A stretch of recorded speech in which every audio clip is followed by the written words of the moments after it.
तो क्रीटेन आपने सर्दियों में ले लिया तो आपकी किडनी फेल हो जाएगी या फिर इंटरनल आपको कोई प्रॉब्लम हो जाएगी। विंटर्स में बिल्कुल क्रीटेन नहीं लेना। यही सोचते हो ना आप, या यही सुन रहे हो, या फिर यही पढ़ रहे हो ना आप, और अभी भी कंफ्यूज हो क्रीटेन विंटर्स में लें या नहीं लें, इससे वेट गेन होगा, मसल बढ़ेगा, यही सब। तो आज की वीडियो इसी बारे में है कि क्रीटेन को विंटर्स में लेना चाहिए या फिर नहीं लेना चाहिए, और अगर लेंगे तो उससे प्रॉब्लम होगी या फिर नहीं। तो बिना टाइम वेस्ट किए वीडियो को जल्दी से स्टार्ट करते हैं। उससे पहले एक छोटी सी रिक्वेस्ट है, अगर अभी तक सब्सक्राइब नहीं किया तो जल्दी से सब्सक्राइब कर दो और हमारे साथ फिट रहो, और एक कमेंट कर देना जिससे कि मुझे मोटिवेशन मिलती है आगे वीडियोस बनाने की। आप कुछ पूछ भी सकते हो, मैं सबके रिप्लाई करता हूँ। सबसे पहली चीज तो ये समझो कि बॉडी में क्रीटेन क्या कर रहा है। अब क्रीटेन के ऊपर मैंने पहले भी आपको बताया है, वीडियो भी बनाई है, आपने औरों की वीडियोस में भी देखा होगा कि क्रीटेन कैसे काम करता है, पर आज कुछ अलग बताऊंगा, तो वीडियो को एंड तक देखना। तो क्रीटेन जो होता है ना, बाहर का सब्सटेंस नहीं है जो बॉडी कहीं और से बना रही है या फिर कोई और दे रहा है, तो ये आपकी बॉडी खुद भी बना रही है। जो आप किसी भी फूड से, चाहे वो वेजिटेरियन हो या फिर नॉन वेजिटेरियन हो, अमीनो एसिड्स जो आपको मिल रहे हैं ना प्रोटीन वाले फूड में, वो तोड़ तोड़ के बॉडी मिक्सअप करके आपकी बॉडी क्रीटेन कंपाउंड बना रही है। तो ऐसा मत सोचना ये कोई और सब्सटेंस है, कहीं और से आता है, ठीक है? तो ऐसा नहीं है, ये आपकी बॉडी खुद बनाती है। सप्लीमेंट फॉर्म में जो आप क्रीटेन लेते हो वो थोड़ा सा एक्सट्रैक्ट किया हुआ है, अलग से बना रखा है पाउडर फॉर्म में, थोड़े ग्राम्स में आपको ज्यादा मिल जाता है, बस यही डिफरेंस है, ठीक है? अब आपकी बॉडी क्रीटीन बहुत कम बनाती है, इसलिए हम नॉन वेजिटेरियन फूड से ले सकते हैं। फिश हो गया, रेड मीट हो गया, उससे इनको लेना पड़ता है, ठीक है? जब आप सप्लीमेंट लेते हो तो आपकी डेली रिक्वायरमेंट पूरी हो पाती है अगर आप सप्लीमेंट फॉर्म से लेते हो। वर्कआउट कर रहे हो, ट्रेनिंग कर रहे हो, एथलीट हो, प्रोफेशनल एथलीट हो, स्ट्रेंथ ट्रेनिंग कर रहे हो, एक्सप्लोसिव वर्कआउट कर रहे हो, हैवी मूवमेंट्स जब आपको करने पड़ते हैं, तो ये क्रीटीन काम में आता है, ठीक है? क्या करता है, जो हाई एनर्जी मॉलिक्यूल है आपकी बॉडी में, एटीपी एडिनोसाइन ट्राइफॉस्फेट, उसको आपकी बॉडी में बढ़ाता है। जो जिम जाने वाले लोग हैं, बॉडी बनाने वाले लोग हैं, जो जिम के अंदर मसल तोड़ते हैं, वो क्यों तोड़ते हैं? ताकि मसल का साइज बढ़े, ठीक है? तो उससे कहते हैं हाइपोट्रॉफी। अब दो टाइप की हाइपोट्रॉफी होती है, पहली होती है मायोफिबुलर और दूसरी होती है सार्कोप्लाज्मिक हाइपोट्रॉफी, ठीक है? ये दोनों एक साथ भी होती है। जो वेट ट्रेनिंग करने वाले लोग हो, पावर लिफ्टिंग के दौर पे जो वेट ट्रेनिंग कर रहे हो, या फिर जो टिपिकल बॉडी बिल्डिंग के दौर पे कर रहे हो, दोनों ही टाइप में आपकी हाइपोट्रॉफी होती है, मायोफिबुलर और सार्कोप्लाज्मिक। मैंने आपको ये पहले भी बताया है हाइपोट्रॉफी के बारे में, आप वो स्क्रीन पे वीडियो आ रही होगी, आप जाके चेक कर लेना। और उस वीडियो में मैंने बहुत डिटेल में आपको बताया कि मसल कैसा होता है, उसके अंदर कितने क्या होता है, सब बताया मैंने आपको। उस वीडियो को आप देख लेना, स्क्रीन पे आ रही होगी, या डिस्क्रिप्शन चेक कर लेना एक बार, पर मैं आपको फिर भी थोड़ा बहुत बता देता हूँ। मान लो आपका जो मसल जो है एक गुबार है, मसल बेली एक गुबार है, ठीक है? तो इसके अंदर मायोफिबुलर एक स्टिक्स होती है, ठीक है? जब आपकी मायोफिबुलर हाइपोट्रॉफी होती है तो वो जो मसल के अंदर स्टिक्स होती है ना, तो वो बढ़ती है, ठीक है?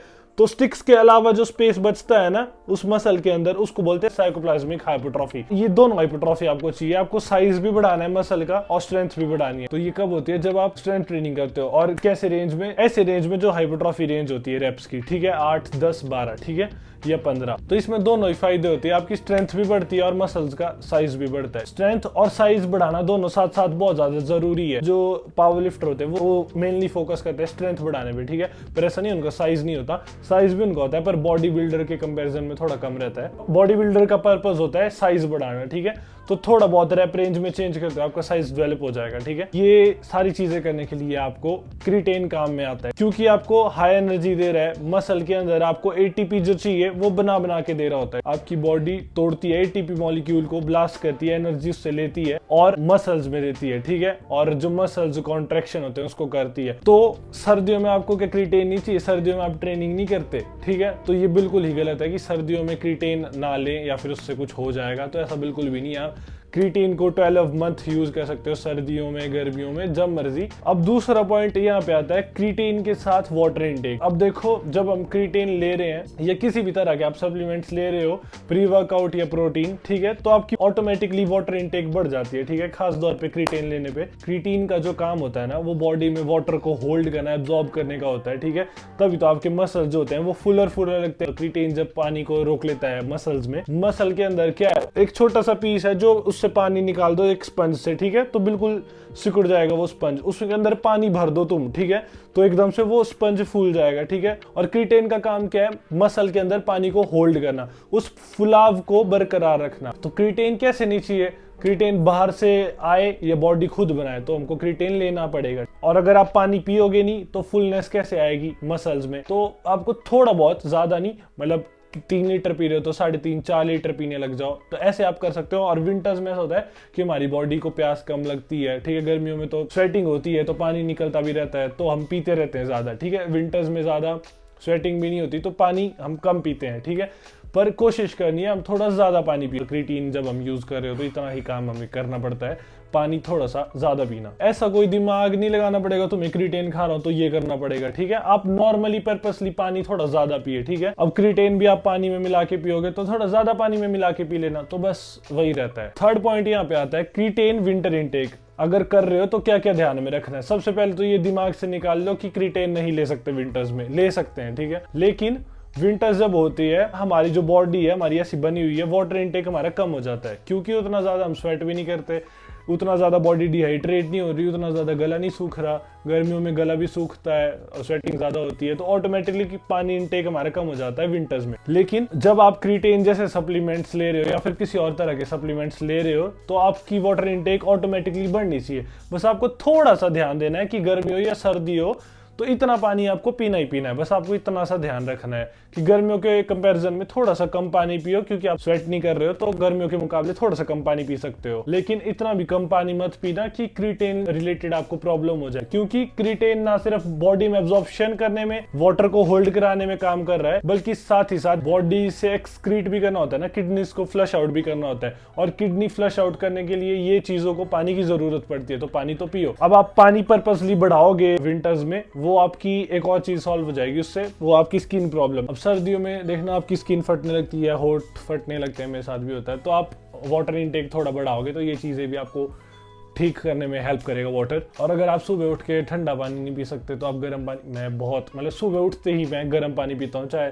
मतलब पेट भरने तक मैं पानी पी लेता हूँ, सुबह ही 3 गिलास पी लेता हूँ पानी के। तो आप वैसे कर सकते हो, गुनगुना पानी करके पी सकते हो। तो हर चीज का सॉल्यूशन है, तो पर्पसली बढ़ाओ वाटर इनटेक। तो हर जगह पे कॉन्शियस एफर्ट डालने हैं आपको, लाइफ में ग्रो करना है तब भी आपको कॉन्शियस एफर्ट डालने पड़ेंगे। कोई आपको आके याद नहीं दिलाएगा कि हाँ भाई पानी पीने का टाइम हो गया, पानी पी लो, तो आपको खुद ही करना पड़ेगा। जैसे कि अभी मेरे को आलस आ रहा था वीडियो बनाने में, पर मेरे को था कि हाँ मेरे को ही बनानी पड़ेगी। उठा तो फिर ट्राइपॉड लगाया, स्टैंड लगाया, स्क्रिप्ट लिखी, थोड़ी सी रिसर्च की तो वीडियो बना ली।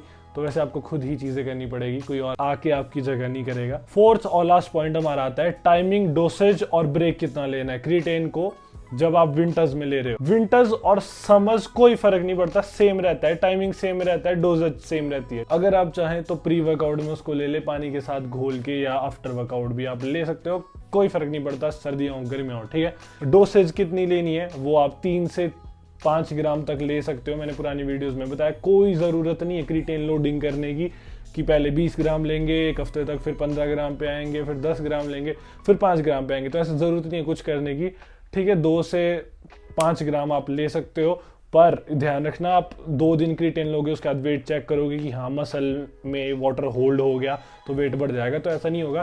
क्रिएटिन का बॉडी में सैचुरेशन होने में कम से कम 3 से 4 हफ्ते आपको लगेंगे, तो 3 से 4 हफ्ते के बाद चेक करना, अपना वेट डेफिनेटली बढ़ा हुआ मिलेगा आपको। और साथ साथ एक और एडवाइस कि क्रिएटिन आप ट्रेनिंग डेज में लो, ऑफ डेज में लेने की जरूरत नहीं है। जब आप ट्रेनिंग नहीं कर रहे हो तो लेने की जरूरत नहीं है, पर अगर आप ले भी लोगे तो उससे कोई ज्यादा मेजर फर्क नहीं पड़ेगा, तो वेस्ट हो जाएगा। तो एक दिन छोड़ दो, कोई दिक्कत नहीं होगी, तुम अगले दिन ले सकते हो। जैसे संडे को ऑफ है तो जरूरत नहीं है, तो मंडे को क्रिएटिन ले सकते हो। और देखो बहुत ज्यादा एक मेजर सवाल आता है कि क्रिएटिन 2-3 हफ्ते के बाद एक ब्रेक ले लेना चाहिए या फिर कंटिन्यू हम ले सकते हैं। तो देखो इसका एक सिंपल सा जवाब है मेरे पास तुम्हारे लिए।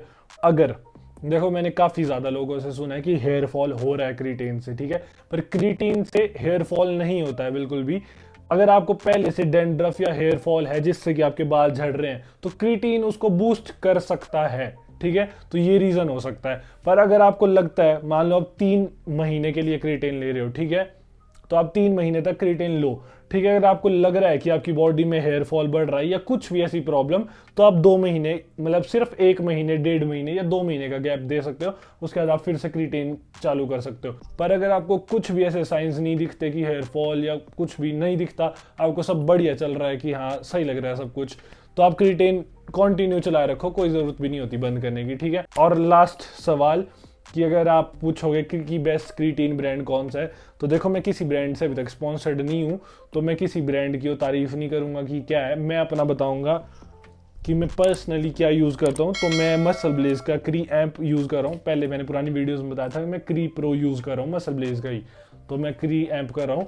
आप किसी भी ब्रांड का ले सकते हो। क्रीटेन बहुत कम मिक्सिबिलिटी होती है क्रीटेन में, सारे ब्रांड का क्रीटेन, मोनोहाइड्रेट, माइक्रोनाइज्ड, क्री प्रो, ये ऑलमोस्ट सेम होते हैं सारे क्रीटेन। तो आप कोई भी ब्रांड का क्रीटेन यूज़ कर सकते हो। इसमें बहुत ही कम चांसेस होते हैं मिक्सिंग के या फिर वो फेक प्रोडक्ट के। बाकी वीडियोस को लाइक करो और कमेंट करो, सब्सक्राइब कर दो चैनल को, ताकि हम भी स्पॉन्सर बने कभी, अपने पैसों से लेना पड़ रहा है अभी तो। आई होप इस वीडियो से आपको थोड़ी सी हेल्प मिली होगी और वीडियो समझ में आई होगी। बाकी वीडियोस चेक करनी है डिस्क्रिप्शन में जाके चेक करो, और एक सब्सक्राइब कर दो अभी तक नहीं किया तो, और कमेंट में कुछ पूछना हो तो पूछ लो। ठीक है, मैं मिलता हूँ जल्दी किसी नई वीडियो के साथ। तब तक के लिए bye bye, take care, love you all, piece.